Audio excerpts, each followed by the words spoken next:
మెదక్ జిల్లా మనోహరాబాద్ మండల రైతు వేదికలో గ్రామ పంచాయతీ ఎన్నికల రెండో విడత నామినేషన్ ప్రక్రియ కార్యక్రమాన్ని ఆదివారం కలెక్టర్ రాహుల్ పరిశీలించారు.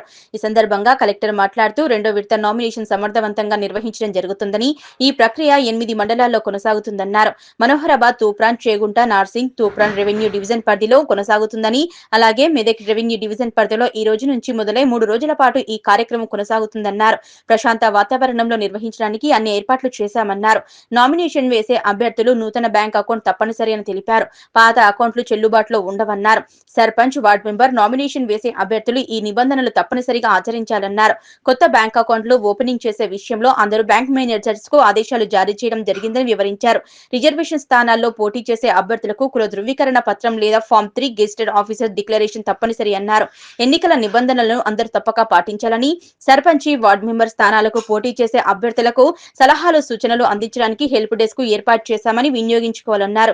ఎన్నికల నియమావళి అందరూ పాటించాలన్నారు. ఏ విధమైన ప్రలోభాలకు లోను కాకుండా స్వేచ్ఛాయుత వాతావరణంలో ఎన్నికల నిర్వహణకు అన్ని ఏర్పాట్లు చేస్తామని కలెక్టర్ ఈ సందర్భంగా వివరించారు. ప్రజలందరూ సహకరించాలని కోరారు. ఈ కార్యక్రమంలో మనోహరాబాద్ ఎంపీడీఓ, సంబంధిత అధికారులు పాల్గొన్నారు.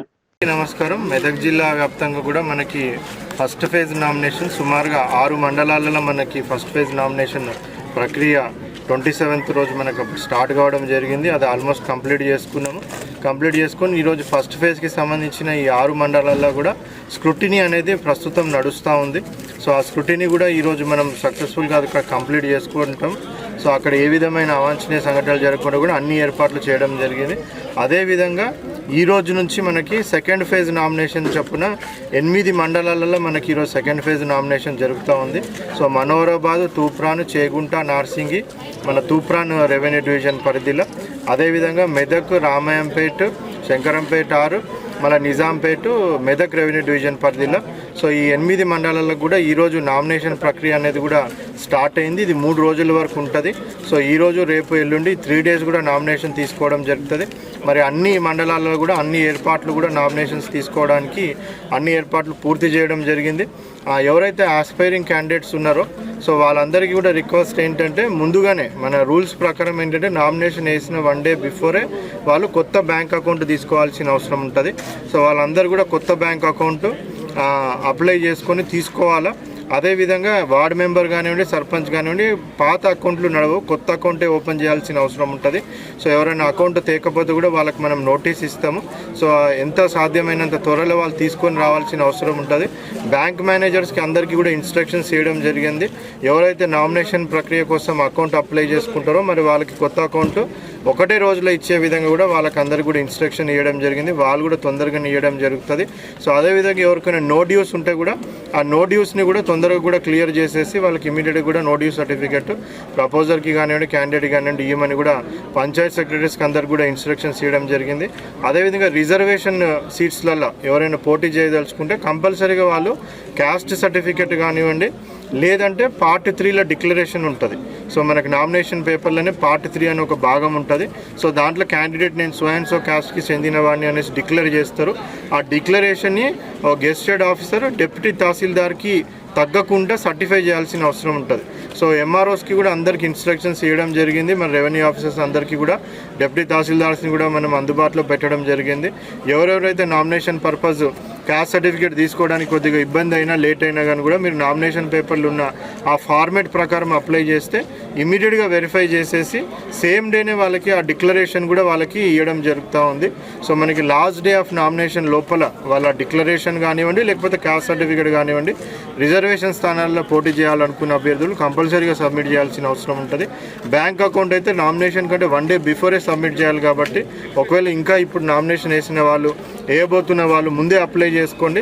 బ్యాంక్ అకౌంట్ తొందరగా తీసుకున్నట్టయితే మీకు కూడా ఇబ్బంది లేకుండా ఉంటుంది. సో అదేవిధంగా ఆ డిక్లరేషన్ ఫామ్ ఒకటి ఉంటుంది.